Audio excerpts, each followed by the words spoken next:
الحمد للہ رب العالمین والصلاة والسلام علی رسول النبی الکریم اما بعد فاعوذ باللہ من الشیطان الرجیم بسم اللہ الرحمن الرحیم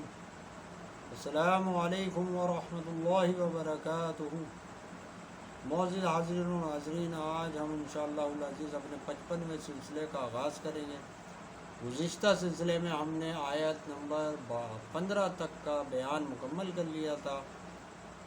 آج ہم انشاءاللہ العزیز آیت نمبر 16 سورہ بقرہ کا آغاز کریں گے۔ آیت ہے اولئک الذین اشتروا الضلالۃ بالہدی فما ربحت تجارتهم وما كانوا مہتدین۔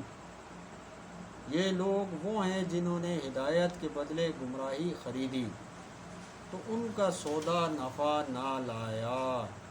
اور وہ سودے کی راہ نہ جانتے تھے۔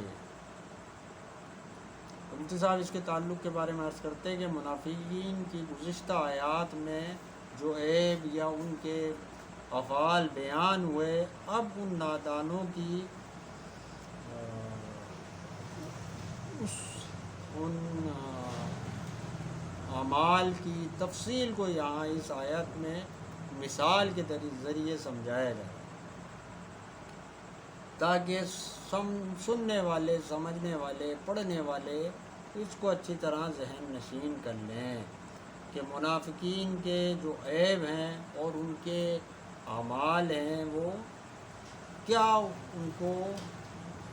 اس کا نتیجہ ملتا ہے اور کیا اس سے وہ حاصل کرتے ہیں۔ شان نزول کے بارے میں فرماتے ہیں کہ یہ آیت یا تو ان لوگوں کے حق میں نازل ہوئی جو کہ اسلام کو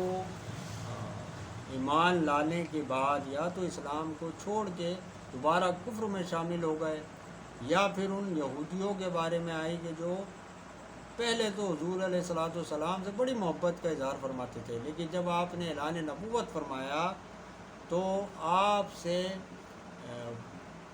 ایک بغض یا عناد کی جو کیفیت ان کے دل میں پیدا ہو گئی، اور اس کیفیت کی بنا پہ آپ صلی اللہ تعالیٰ علیہ وسلم سے ان یہودیوں نے اپنے ایمان کو چھپا کے سازش کے تحت اسلام کو قبول تو کر لیا، لیکن وہ منافقوں کی حالت میں یا منافقت کے ساتھ وہ اسلام میں داخل ہو گئے۔ یا پھر مفتی صاحب فرماتے ہیں کہ یہ ان کفار کے حق میں آئی کہ جنہیں اللہ رب العزت نے ہدایت، عقل، دانش اور یہ ساری صلاحیتیں عطا فرمائی، لیکن وہ اللہ رب العزت کی ان تمام صلاحیتوں کے باوجود اور جو حضور علیہ الصلوۃ والسلام کی دعوت تھی اس کے کھلے دلائل ان کے سامنے اللہ رب العزت نے واضح کر دیے۔ حضور علیہ الصلوۃ والسلام نے اپنے معجزات، اپنے اخلاق، اپنے اعمال، اپنے افعال ہر ایک شے سے ثابت کر دیا کہ دین حق اسلام ہے، لیکن وہ پھر بھی اپنی ضد اور ہٹ دھرمی کی وجہ سے کفر پہ جمے رہے۔ آگے پھر آپ اس کی تفسیر بیان کرتے ہیں کہ اولئک اس میں اشارہ ہے، اور اس میں اشارہ بھی اس میں بعید کے لیے ہے، مطلب جو لوگ غیر حاضر ہوتے ہیں، جس کو ہم کہتے ہیں غیر حاضر متکلم، ان کے لیے یہ اسم استعمال ہوتا ہے، لیکن چونکہ یہاں ان لوگوں کا تذکرہ کیا جا رہا ہے جن کے بارے میں پہلے سے اللہ رب العزت بیان کرتا ہوا آ رہا ہے، اور ہر ایک کے ذہن میں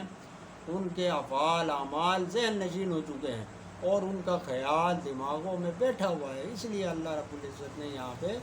اولئک کے اسم اشارہ سے آغاز فرمایا۔ آگے فرماتے ہیں اشترو، اشتراؤن سے نکلا جس کے معنی ہیں خریدنا، یعنی قیمت خرچ کر کے مال مقصود یا اپنی مرضی کی کوئی شے حاصل کرنا، جس کو ہم اردو میں خریدنا کہتے ہیں، عربی میں اسے اشتراؤن کہا جاتا ہے۔ اب یہاں پہ جو اشتراؤن کے معنی بیان ہوئے خریدنا، تو مفتی صاحب فرماتے ہیں کہ ایک ہے چیز سے بے رغبتی اور دوسری چیز کی لالچ کرنا، تو وہاں پہ بھی اشتراؤن کا لفظ بولا جاتا ہے، یعنی انہوں نے راہ راست پہ چلنا اور ایمان اختیار کرنا یہ تو ان کے اوپر فرض تھا، لیکن وہ شیطان یا منافقین کے دھوکے میں آ کے اس فرض کو حاصل نہ کر سکے اور اللہ تعالیٰ کی جو ہدایت تھی اس کو اختیار نہ کر سکے۔ اس لیے ان لوگوں کی ہدایت کو چھوڑنا اور گمراہی اختیار کرنے کو خرید و فروخت سے بیان کیا گیا۔ آگے فرماتے ہیں الضلالۃ، اس کے چند معنی ہیں، یعنی ظلم کرنا یا اعتدال سے ہٹ کے افراط و تفریط کرنا، درمیانی حالت سے ہٹ کے افراط و تفریط میں پڑ جانا یا ہدایت کا گم ہو جانا۔ تو یہاں مفتی صاحب فرماتے ہیں یہاں پر یہ مراد ہے کہ شیطان کے دھوکے میں آ کے بے دینی اختیار کرنا یعنی گمراہی اختیار کرنا یہاں مراد ہے۔ آگے آپ ایک نقطہ بیان کرتے ہیں کہ یہ لفظ اگر انبیاء صلاۃ والسلام کے لیے قرآن پاک میں آتا ہے تو وہاں اس کے معنی وارفتگی یا جذب کی کیفیت کو بیان کرنے کے لیے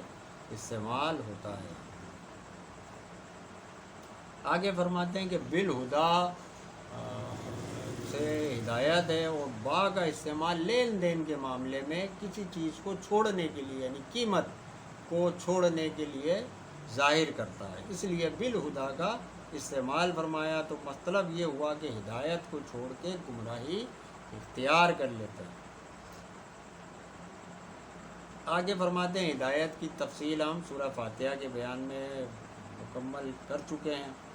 آگے جو لفظ ہے وہ ہے ربحت، ربحن سے بنا جس کے معنی ہے نفع، یعنی اصل پونجی کے علاوہ جو ہماری اصل رقم ہوتی ہے اس کے علاوہ جو چیز آدمی اپنے کاروبار یا لین دین میں حاصل کرتا ہے اس چیز کو نفع کہتے ہیں، اور جو شخص کاروبار کرتا ہے اسے تاجر کہا جاتا ہے، اور جو صرف ایک بار لین دین کرتا ہے اسے بے کہا جاتا ہے، بائع کہا جاتا ہے۔ آگے فرماتے ہیں کہ وما کانوا محتدین کے دو معنی ہیں، ایک یہ کہ وہ پہلے ہی سے تجارت سے ناواقف تھے اور اپنی کم عقلی کی بنا پہ یا تو نفع نہیں کماتے تھے اور اصل پونجی بھی گنوا بیٹھتے تھے، دوسرے یہ کہ وہ اس تجارت میں ہدایت پانے والے نہ ہوئے، یعنی تجارت میں خوب ہوشیاری سے تو کام کرتے تھے لیکن دنیا کے علاوہ جو دین تھا اس کے اندر انہیں سخت نقصان کا سامنا کرنا پڑا، اور بے وقوف بنے کہ بجائے کمال حاصل ہونے کے اصل مال بھی ہاتھ سے گیا۔ آگے آپ اس کی خلاصہ تفصیل بیان کرتے ہیں کہ حق تعالیٰ نے اللہ رب العزت نے انسان کو عقل سلیم عطا فرمائی اور اسے نیک اور برے راستے کی پہچان کرا دی، اور اب وہ اپنی عقل سے کام لے کے یا تو اچھے راستے کو اختیار کر لیتا ہے یا برے راستے کو، یا اچھے کو چن لیتا ہے برے کو چھوڑ دیتا ہے، یا برے کو اختیار کر کے اچھے کو چھوڑ دیتا ہے۔ تو ان منافقوں نے اپنے اندر برے اخلاق یا ایسے افعال پیدا کیے کہ جس کی وجہ سے ان کے اندر جو نور حق تھا وہ ختم ہو گیا اور انہیں ہدایت نہ دی گئی کہ کیا حق ہے اور کیا باطل ہے، کیا صحیح ہے اور کیا غلط ہے، اور وہ اپنے اس اندھیرے کی وجہ سے کلمہ توحید کی صرف بظاہر تو انہوں نے اس کو پڑھا لیکن اس کی اصل قیمت وہ ادا نہ کر سکے اور اس کے فائدے یا نفع بھی حاصل نہ کر سکے۔ انہوں نے صرف دنیا کی نعمتوں کو اپنے لیے چن لیا اور آخرت کی نعمتوں کے مقابلے میں ان کو ضائع کر دیا۔ تو آگے فرماتے ہیں کہ ان کی مثال بالکل ایسی ہوئی کہ کوئی احمق قیمتی چیز دیکھ کے بناوٹی یا ایک جعلی چیز خرید لے، یعنی اصلی سونا دیکھ کے جعلی سونا لے لے اور یہ سمجھے کہ میں نے بڑا اچھا سودا کیا ہے۔ تو ایسے عقل مند لوگ اپنی عقل، مال، جان سب گنوا بیٹھتے ہیں اور اپنا ایمان بھی ضائع کر دیتے ہیں، اور جو سیدھے سادے اور تجارت کے اصول سے بھلے ناواقف لوگ ہوں، لیکن ایمان کے سچے لوگ ہوتے ہیں، وہ اپنی عقل جان مال سے ہر ایک شے سے ایمان کو حاصل کر لیتے ہیں، اور وہی عقل مند ویوپاری ہے۔ آگے آپ فرماتے ہیں کہ اس آیت سے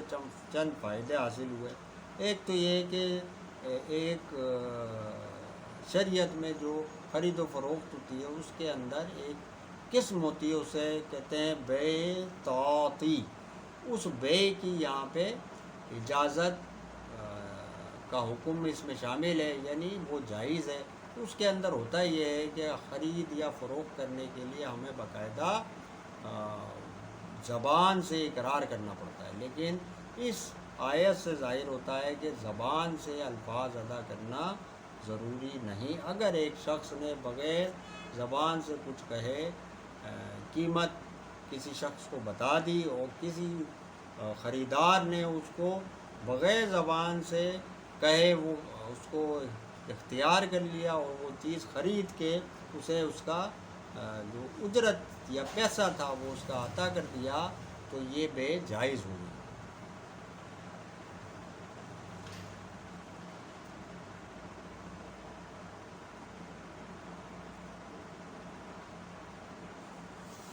آگے فرماتے ہیں کہ اس آیت سے یہ بھی معلوم ہوا کہ جو شخص بڑے سے بڑے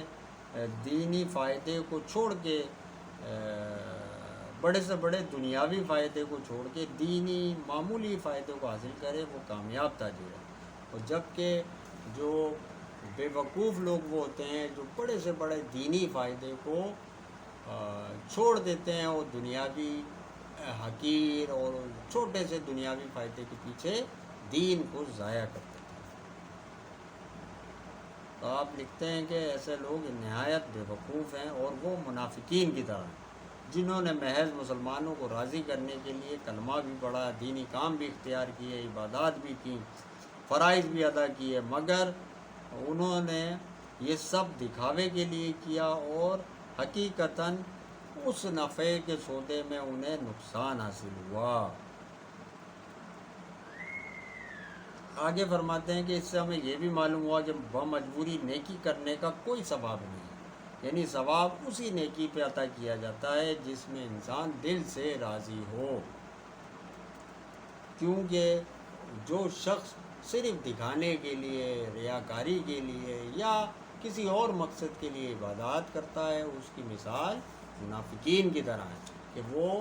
صرف دکھانے کے لیے، فریب کے لیے، دھوکے کے لیے تمام عبادات کرتے تھے، لیکن اصلاً وہ دین کو اختیار نہیں کرتے تھے، ان کے دل میں ایمان راسخ ہی نہیں ہو سکا، اور انہوں نے اپنا دنیا کا بھی نقصان کیا اور آخرت بھی گنوا بیٹھے۔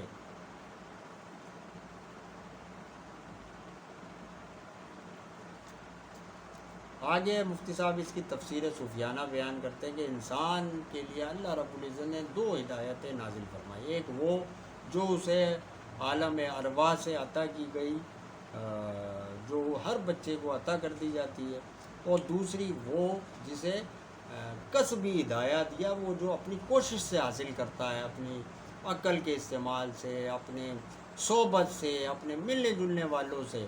اسے کسبی ہدایت کہتے ہیں۔ تو یہ ہدایت اللہ والوں کی صحبت سے، نیک لوگوں کی صحبت سے، ائمہ کرام عالم دین کی صحبت سے انسان حاصل کرتا ہے۔ تو جو شخص ان دونوں ہدایتوں کو پا لے وہی اصل ہدایت والا یا اصل نور کو پا لیتا ہے، اور جو شخص ان دونوں میں سے کسی بھی ایک ہدایت سے محروم رہا وہ ہدایت حاصل نہیں کر پاتا۔ اس کی مثال ایسی ہے کہ جیسے آفتاب کی روشنی اگر ہو اور آنکھ کا نور بھی ہو تو انسان دیکھ لیتا ہے اور چیزیں اسے دکھائی دیتی ہیں، لیکن اگر اس میں سے کوئی ایک نور بھی غائب ہو، جیسے آفتاب نہ ہو، روشنی نہ ہو، تو ہماری آنکھ اندھیرے میں کچھ بھی نہیں دیکھ سکتی۔ اور اسی طرح اگر ہماری آنکھ میں کوئی ایسا نقص ہو اور وہ روشنی، آفتاب یا سب کچھ روشنیاں تو ہوں ہمارے چاروں طرف، لیکن ہماری آنکھ اس قابل نہ ہو کہ اس نور کو دیکھ سکے، تو پھر ہم اس نور سے بھی فائدہ حاصل نہیں کر سکتے۔ تو وہ بھی اندھیرے میں ہے، اور جو جس کی آنکھ میں کوئی نقص ہے وہ بھی اندھیرا ہے۔ تو ان منافقوں کو پہلا نور یعنی ہدایت فطری تو حاصل تھا، مگر انہیں دوسرا نور جو ان کی آنکھوں میں یا ان کے دل میں ایمان کا، اسلام کا جو نور تھا وہ شامل نہ ہو سکا اور ان کو نہ مل سکا، اور وہ جو وہ نور تھا، نور مصطفیٰ صلی اللہ تعالیٰ علیہ وسلم، اس سے کچھ فائدہ حاصل نہ کر سکے، اور اپنی اصل تجارت جو انہوں نے کی اس میں اپنا دین بھی گنوا دیا اور اپنی آخرت بھی گنوا بیٹھے۔ تو یہاں ایک حکایت مثنوی مولانا روم کی مثنوی شریف سے آپ بیان کرتے ہیں کہ اس میں ایک بڑی اچھی حکایت بیان ہوئی کہ ایک شکاری نے بڑا ساز و سامان لیا اور شکار کے اوپر نکلا، اور اس کا مقصد یہ تھا کہ آج میں باز کا شکار کروں گا۔ سارا دن وہ جنگلوں میں گھومتا رہا، جب بھی اسے باز نظر آتا تو وہ اس کے سائے پہ تیر چلا دیتا۔ اسی طرح سارا دن گزر گیا، اس کے تیر بھی ختم ہو گئے، لیکن باز اس کے ہاتھ نہ آیا۔ جب واپس ہوا تو اس نے اپنے دوست سے یا اپنے کسی ساتھی سے سارا ماجرا عرض کیا کہ میں نے پوری کوشش کری، سارے تیر بھی چلائے، لیکن باز میرے ہاتھ نہیں آیا۔ تو اس نے وجہ پوچھی کہ تم نے تیر چلائے تو کس پہ چلائے؟ بولا جو مجھے نظر آتا تھا اس کا سایہ میں اس پہ تیر چلاتا تھا۔ تو اس شخص نے کہا کہ بے وقوف انسان، تو نے اصل باز پہ تو تیر چلایا نہیں جو آسمان پہ اڑ رہا تھا، تو اس کے سائے پہ تیر چلاتا رہا، تو نے اپنا وقت بھی ضائع کیا، اپنے تیر بھی ضائع کیے، اور تیرا مقصد تو اپنا مقصد حاصل نہیں کر سکا۔ تو مفتی صاحب لکھتے ہیں کہ منافقین نے بھی یہی کیا کہ اپنے تیر بھی ضائع کیے، محنت بھی ضائع کی، اور سائے کے اوپر تیر چلاتے رہے، اور اس سراب، اس دھوکے میں وہ گرفتار رہے اور دین کی حقیقت سے کوئی فائدہ حاصل نہ کر سکے۔ آخر میں اعتراضات بیان کرتے ہیں کہ جب ان منافقین کے پاس ہدایت تھی نہیں تو اللہ نے یہاں پھر یہ کیوں لکھا کہ انہوں نے گمراہی کو حاصل کیا ہدایت کے بدلے؟ تو مفتی صاحب اس کا جواب دیتے ہیں کہ تفسیر صوفیانہ میں ہم نے بیان کر دیا کہ اللہ رب العزت نے جو فطری الہامی ہر شخص کے دل میں ہدایت رکھی ہے وہ تو ان کو بھی حاصل تھی، اور اسی فطری ہدایت کے بدلے انہوں نے گمراہی خرید لی، اور جو ہدایت وہ حاصل کر سکتے تھے اسلام سے، صحابہ سے، حضور علیہ الصلوۃ والسلام سے، وہ انہوں نے حاصل ہی نہیں کری اور اس کی کوشش بھی نہیں کری، کیونکہ ان کے دل میں تو فریب تھا، دھوکہ تھا۔ تو اس بنا پہ وہ سراسر انہوں نے جو اللہ رب العزت نے یہاں بیان کیا کہ انہوں نے جو سودا کیا وہ نقصان کا سودا کیا، انہوں نے ہدایت کے بدلے گمراہی کو خرید لی۔ تو یہاں اس آیت کا بیان مکمل ہوتا ہے۔ اگلی آیت ہے مثلهم كمثل الذي استوقد نارا فلما أضاءت ما حوله ذهب الله بنورهم وتركهم في ظلمات لا يبصرون۔ اور ان کی کہاوت یا مثال ایسے ہے جس نے آگ روشن کی تو جب اس سے آس پاس جگمگا اٹھا تو اللہ نے ان کا نور لے لیا اور انہیں اندھیروں میں چھوڑ دیا کہ کچھ نہیں سوجھتا۔ تو مفتی صاحب فرماتے ہیں کہ اس آیت کا منافقین کے بیان جو یہ چل رہا ہے گزشتہ آیات سے، ان سے چند طرح تعلق ہے کہ اللہ پاک نے پہلے ان کے عیوب بیان کیے اور ان کو اب مزید ظاہر کرنے کے لیے اب ایک حکایت یا مثال کے ذریعے اللہ پاک یہاں سمجھا رہا ہے، کیونکہ بہت ہی مشکل بات اگر ہم مثال کے ذریعے سمجھائیں تو وہ ہر شخص کی سمجھ میں آ جاتی ہے، چاہے وہ عقل والا ہو، بہت زیادہ عالم ہو، یا بہت کم عقل والا ہو یا کم علم والا ہو۔ آگے آپ بیان کرتے ہیں تفسیر۔ تو مثلہم کے بارے میں فرماتے ہیں کہ یہ مثل سے نکلا جس کے لغوی معنی ہے مثل یا مانند، یعنی اصطلاح میں اس مشہور کہاوت کو کہا جاتا ہے جو عجیب چیز کے لیے بیان کی جائے، جیسے اردو میں ہم بہت سی کہاوتیں یا مثالیں بیان کرتے ہیں، یعنی جو کبھی مصیبت۔ اب یہاں آپ ایک مثال دیتے ہیں اردو کی کہ جس کے نہ نکلی ہو وبائی وہ کیا جانے پیڑ پر آئی، یعنی کسی شخص کے اوپر جب مصیبت ہی نہیں پڑی تو اسے کیا پتہ کہ درد کیا ہوتا ہے۔ تو اسی طرح بہت سی حکایتیں یا مثالیں ہمارے معاشرے میں بھی مشہور ہیں۔ تو مفتی صاحب لکھتے ہیں مثالوں سے بے وقوف انسان بھی آسانی سے مدعا یا جو دلائل ہوتے ہیں وہ سمجھ لیتے ہیں، اسی لیے احادیث شریفہ میں اور قرآن کریم میں مختلف مثالوں سے بہت سی باتوں کو بیان کیا گیا ہے۔ آگے لکھتے ہیں کہ کمثلی استعمال کیا جس میں کاف زائد ہے، لیکن وہ بھی مثل کو ہی بیان کرتا ہے، یعنی جب مثل پہ داخل ہوا تو اس نے کچھ معنی تو نہیں دیے لیکن اس کے جو معنی ہیں وہ مثل میں ہی شامل ہو گئے۔ تو کاف اپنے معنی میں ہی رہے گا اور مثل بمعنی حالت کے ہوگا۔ تو آیہ کریمہ کے معنی یہ ہوئے کہ منافقین کی عجیب حالت ہے کہ ان لوگوں کی حالت آگے جو اللہ رب العزت بیان کر رہا ہے، یعنی مثال کمثلی مثلہم کمثل الذی، یعنی مثال کا لفظ استعمال کیا اور پھر ان کی حالت کا بیان کرنے کے لیے بھی اللہ رب العزت نے کمثل الذی کا لفظ استعمال فرمایا۔ آگے الذی کے بیان ہم کر چکے ہیں کہ یہ ہے تو واحد لیکن جمع کے معنی میں بھی استعمال ہوتا ہے۔ مثلہم کا ہم بیان کر چکے ہیں۔ آگے جو بے نورہم آ رہا ہے یعنی اس جماعت کی طرح، یعنی وہاں پہ بھی جمع مثل یعنی جمع کے صیغے آگے استعمال ہو رہے ہیں، اسی لیے یہاں پہ الذی کا استعمال فرمایا۔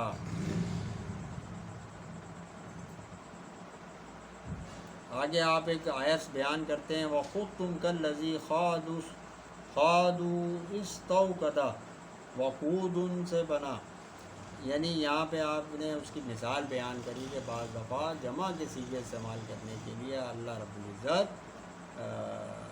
استعمال الذی کا استعمال فرماتا ہے۔ آگے آپ استوقدہ کے بارے میں فرماتے ہیں وقودن سے بنا جس کے معنی ہے آگ کا بھڑکانا،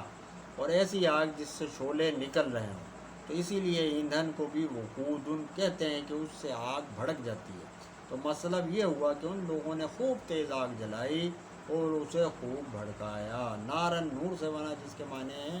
تڑپنا اور حرکت کرنا، چونکہ آگ میں تڑپ اور حرکت دونوں ہوتی ہیں اس لیے اسے نار کہا جاتا ہے، لیکن چونکہ اس میں روشنی بھی ہے اس لیے روشنی کو نور بھی کہہ دیتے ہیں۔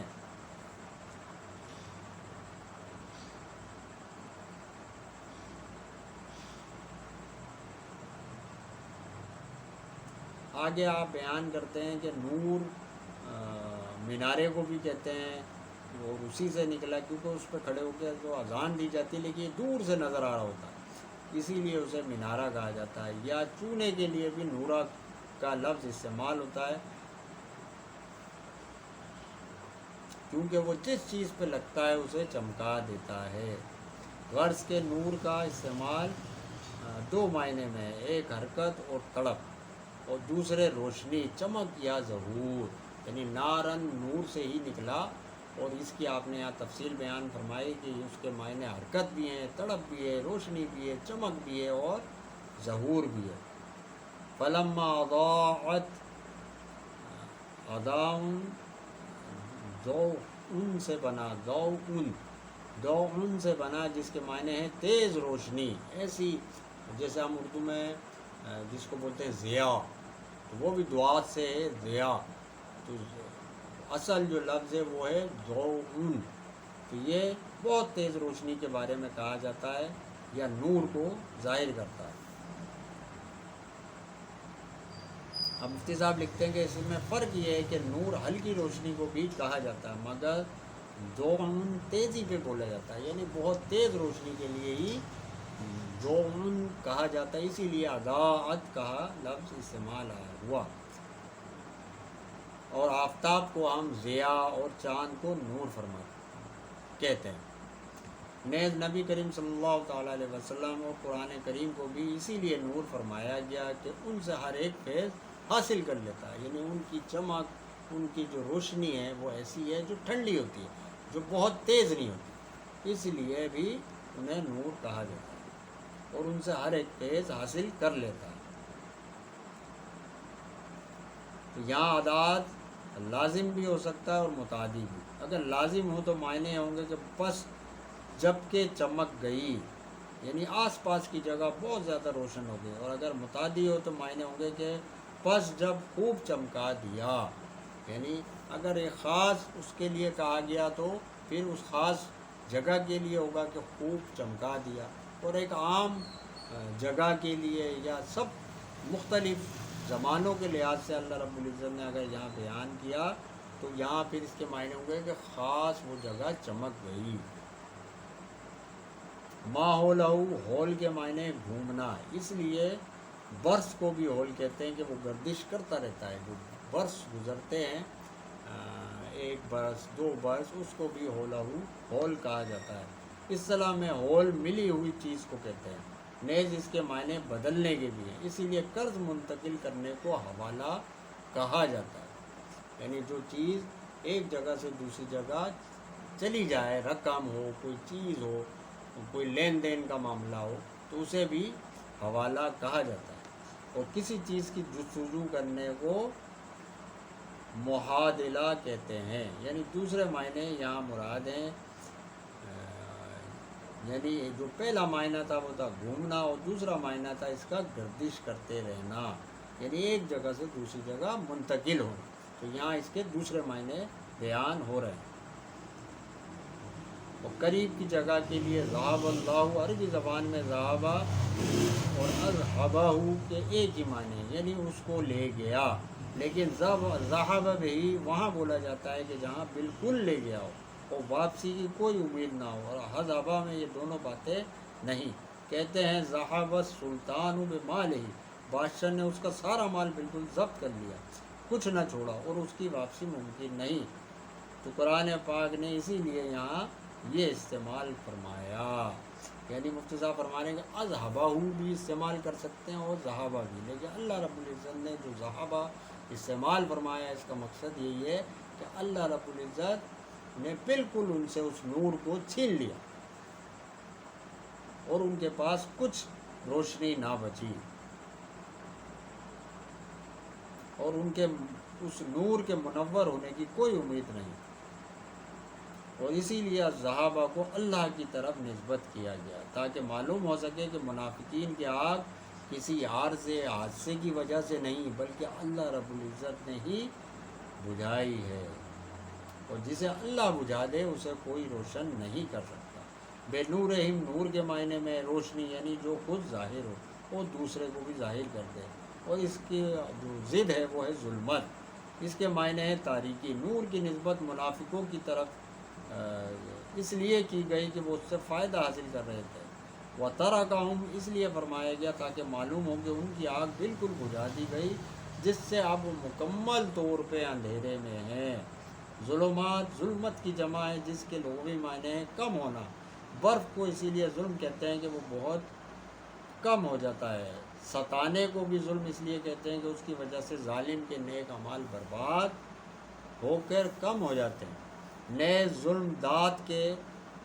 پانی، اس کی تری، اس کی سفیدی کو بھی کہا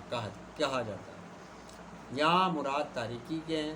اور ظلمات جمع اس لیے بولا گیا کہ منافقین ہر طرف سے تاریکی میں ڈوب گئے، یعنی کسی طرف سے بھی انہیں روشنی کی کوئی امید باقی نہ بچی۔ تو اللہ رب العزت نے انہیں جن تاریکوں میں گھیر دیا، اس تاریکیوں میں نمبر 1 کفر کی تاریکی، پھر مکر و فریب کی تاریکی، جھوٹ کی تاریکی، مسلمانوں پہ تانا زنی کرنے کی تاریکی، اور جھوٹے گناہوں اور شہوتوں کی تاریکی میں انہیں ڈبو دیا۔ لا یبصرون میں تاریکی کو ہی بیان ہے، یعنی انہیں اندھیرے میں اس طرح چھوڑا کہ انہیں کچھ دکھتا نہیں یا سوچتا نہیں، یعنی ایسی تاریکی میں ڈوب گئے کہ اب ان کے لیے کچھ دیکھنا، سمجھنا، اس کو سوجنا کچھ نہ ان کے کام آ سکا۔ آگے آپ اس کی خلاصہ تفسیر بیان کرتے ہیں کہ جب مدینہ منورہ کے لوگ حضور علیہ السلام کی تشریف آوری پہ بہت خوش ہوئے اور بہت سے لوگوں نے کلمہ پڑھا، لیکن ان میں سے بعض نے صرف دنیاوی فائدے مقاصد کے لیے اسلام کو کلمہ کا اقرار کیا، لیکن پھر انہوں نے روشنی اور گرمی حاصل کرنے لیکن بعد میں وہ پھر اس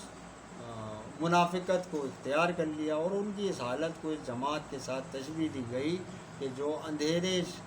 جنگل میں گر گئی ہو اور پھر انہوں نے آگ روشن کی ہو، اور اس آگ روشن کرنے کی وجہ سے وہ چاہتے تو یہ تھے کہ ہم درندوں سے بھی بچ جائیں گے، اور خوب آگ کو روشن کرنے لگے لیکن اور اس سے ہم فائدہ اٹھائیں گے، لیکن وہ اس پہ بڑے مطمئن تھے کہ اب یہ تو ہمارے لیے بڑے فائدہ مند آگ ہے، اور اسی خیال میں تھے کہ اچانک آگ بجھ گئی، اور ایسی بجھی کہ اس کا کوئی شعلہ چنگاری بھی باقی نہ رہا، اور نہ ہی ایندھن کہ جس سے اب مزید آگ کو جلا سکیں۔ تو اب وہ ایسے حیران و پریشان ہیں کہ کیا کریں اور کدھر جائیں۔ اسی طرح ان منافقین نے مسلمانوں کے خوف اور ان کے نفع کی امید سے بظاہر اسلام تو قبول کر لیا، لیکن اب کفر کی پستی میں ایسے پڑے، جو منافقت انہوں نے کری، جو کفر کے ساتھ معاملات رکھے، اس معاملات کی بنا پہ اللہ رب العزت نے ان سے نور ایمانی کو لے لیا اور ہدایت کو بالکل ان سے غائب کر دیا۔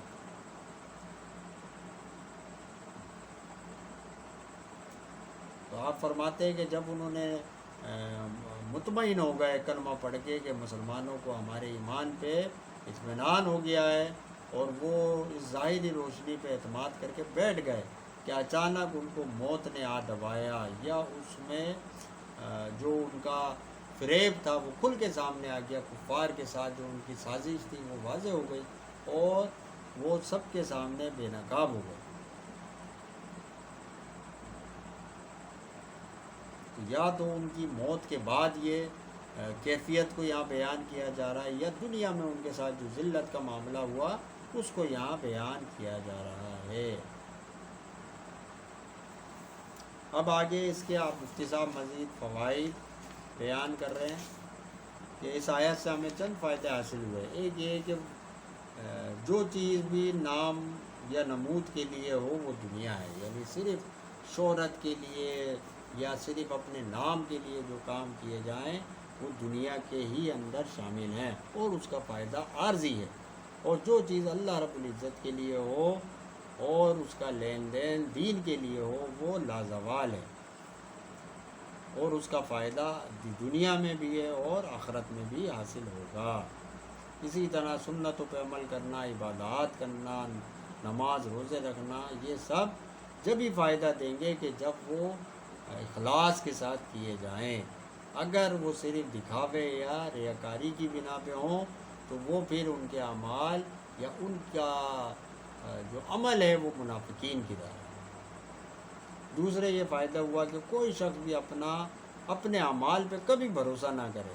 جب تک اس کو خاتمہ بالخیر میسر نہ ہو جائے، کیونکہ اللہ رب العزت نہ جانے ہمارا خاتمہ کیسے ہو، ہم کس مقام پہ اس دنیا سے رخصت ہوں۔ ہمیں ڈرنا چاہیے کہ ہم جو اعمال کر رہے ہیں اس کی حیثیت کوئی نہیں، وہ جب ہی اللہ رب العزت کی بارگاہ میں مقبول ہوں گے کہ جب ہمارا خاتمہ ایمان پہ ہوگا۔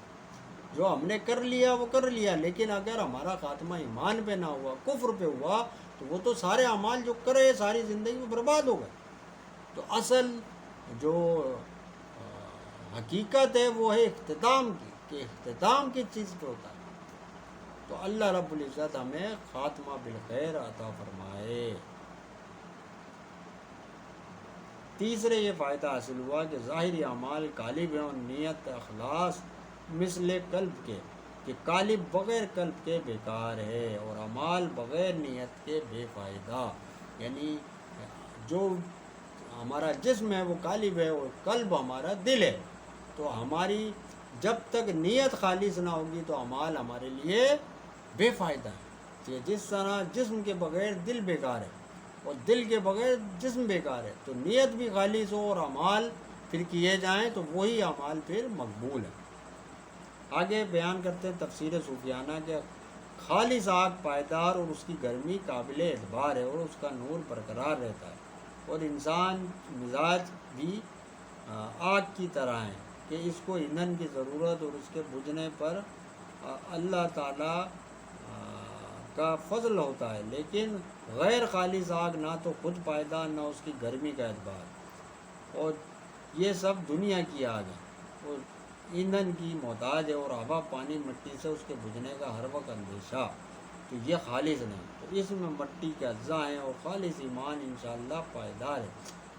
تو مفتی صاحب بیان کر رہے ہیں کہ ہمارے اندر بھی اللہ رب العزت نے ایک آگ، ایک حرارت رکھی ہے جو ایمان کی حرارت ہے، ایمان کی آگ ہے، اور وہ اللہ رب العزت کے ساتھ جب آدمی ربط تک قائم کرتا ہے، تعلق قائم کرتا ہے، تو وہ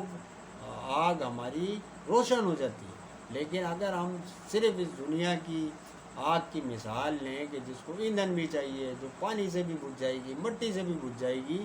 تو اسی طرح جو ہمارے اندر آگ ہے اس کے لیے بھی بڑے خطرات ہیں، تو وہ بھی شیطان کے دھوکوں سے، نفس کے دھوکوں سے کبھی بھی بجھ سکتی ہے، اور ہم نے اس کو ایندھن دینا ہے اپنے اعمال سے، اپنی نیکیوں سے اس کو روشن رکھنا ہے۔ تو اللہ رب العزت ہمیں یہ توفیق عطا فرمائے۔ تو آپ آگے ایک آیت بیان کرتے ہیں، یثبت اللہ الذین آمنوا بالقول الثابت فی الحیات الدنیا وفی الآخرہ، کہ اللہ تعالیٰ مسلمانوں کو اس کلمہ طیبہ پر زندگی، موت، قبر اور حشر میں ثابت رکھے گا، اسی طرح اس کا نور زندگی قبر اور حشر میں بھی برقرار رہے گا۔ تو اللہ رب العزت ہمیں اس دنیا میں بھی، قبر میں بھی اور آخرت میں بھی اپنے ایمان، نور کے ایمان کے ساتھ زندگی اور اس کا ساتھ نصیب عطا فرمائے۔ آگے آپ فرماتے ہیں کہ قرآن میں ایک آیت آتی ہے، یسعی نورہم بین ایدیہم، یعنی قیامت میں مسلمان جب چلیں گے، وہاں موجود ہوں گے، تو نور ان کے ساتھ ساتھ چلے گا۔ تو انشاءاللہ حقیقی اور خالص ایمان کی آگ یا یہ جو نور ہے، یہ ہم سب کے ساتھ ہوگا اور آخرت میں بھی ہوگا۔ تو منافقین کا ایمان چونکہ خالص نہ تھا، ریاکاری اور دنیاوی اغراض یا مقاصد کی بنا پہ تھا، اسی لیے اللہ رب العزت نے ان سے اس نور کو چھین لیا اور وہ ظلمتوں میں، اندھیروں میں بھٹکتے رہے۔ نئے صوفیہ کرام فرماتے ہیں کہ آفتاب کی شعاؤں سے کپڑا نہیں جلتا، لیکن آتشی شیشے کے ذریعے سے جل جاتا ہے۔ اسی طرح توحید کی شعائیں کفر و فسق کے خزانے کو نہیں جلاتی جب تک کہ نبوت کے آتشی شیشے سے اس کے اوپر روشنی نہ پڑے۔ تو نبوت کی شعائیں دل کی خواہش، سامان، گناہ کو نہیں جلاتی جب تک کہ کسی دل کے شیشے میں سے چھن کر نہ آئیں۔ تو توحید کی تاثیر کے لیے نبوت کی آڑ ضروری ہے، اور نبوت کی تاثیر کے لیے کسی اللہ والے کا دامن درکار۔ تو یہ کیفیات ہیں نور کی، کہ جس طرح آفتاب سے ڈائریکٹ نور آتا ہے اس کی الگ کیفیت ہوتی ہے، پھر ہم ایک عدسہ لگا کے اس نور کو مرکوز کر دیتے ہیں ایک نقطے پہ اور اس سے کچھ اور کام حاصل کرتے ہیں، وہ کیفیت الگ ہو جاتی ہے۔ تو یہی ساری کیفیت کو یہاں بیان کر رہے ہیں کہ توحید کا نور جب آتا ہے دنیا میں تو وہ انسانوں تک براہ راست نہیں آتا، اس کو لازمی ہم انسان حاصل کرتے ہیں کسی نبی کے ذریعے۔ تو نبوت سے پھر ہم میں وہ عدسہ ہے جس کے ذریعے ہم آفتاب کے نور کے فوائد اور اس کے فائدے حاصل کرتے ہیں۔ تو نبوت کا وہ ایک ذریعہ یا واسطہ ہونا بہت ضروری ہے، اور پھر نبوت کے اس عدسے کو بھی ہم مزید اس سے فوائد اور اس سے اپنی زندگی میں بے شمار آسانیاں پیدا کر سکتے ہیں اگر کسی اللہ والے کی صحبت اور اس کا ساتھ ہمیں نصیب ہو جائے۔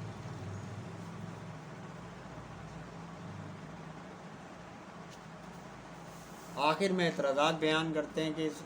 یہ مثال اس جگہ ظاہر نہیں ہوتی، یعنی منافقین کا دھوکے کے لیے کلمہ پڑھنا اور یہ سب کچھ تو بے ایمانی تھا، تو ان کو اول سے ایمان تو نصیب ہی نہیں ہوا، تو جب ایک شخص کو کوئی چیز نصیب ہی نہ ہوئی تو ان سے چھین لینے کا کیا بیان کرنا۔ تو مفتی صاحب لکھتے ہیں کہ منافقین نے اس ظاہری کلمے سے مسلمانوں کی تلوار اور جزیے یا ان کی سختی کو تو وہ بچ گئے، اور ان کے ساتھ انہوں نے معاملات بھی کیے اور نمازوں میں بھی شریک ہوئے، عبادات بھی کی، لیکن اصل یہ جو عارضی نور کی کیفیت ان کے اندر آئی وہ ان کے اندر موجود تھی، اور اسی نور کی جو کیفیت کو جو ذرا سی بھی ان کے اندر موجود وہ آ گئی تھی یا ان کو نظر آ رہا تھا یہ روشنی، اللہ رب العزت نے اس کو بھی ان کے کسی کام نہ آنے دیا اور اس کو بجھا دیا۔ تو اسی لیے نور کا بجھنا ان پہ خوب واضح ہو رہا ہے، اور اس مثال میں بہت سی جماعتیں شامل ہیں، صرف منافقین سے یہاں مراد نہیں ہے۔ تو جن لوگوں نے دل میں کفر رکھا اور اظہار ایمان کا کیا وہ بھی اس میں شامل ہیں۔ تیسرے وہ جنہوں نے فطری طور پہ دلائل سے، عقل سے اسلام کو سمجھا مگر پھر اس سے مرتد ہو گئے، تو وہ لوگ بھی اس میں شامل ہیں۔ اگلی جو آیت ہے وہ ہے آیت نمبر 18، اس کا بیان ہم انشاءاللہ العزیز اپنے کل کے سلسلے میں کریں گے۔ اللہ رب العزت سے دعا ہے کہ ہمارے پڑھنے کو، آپ کے سننے کو اپنی بارگاہ میں قبول و منظور فرمائے۔ وما علینا الا البلاغ۔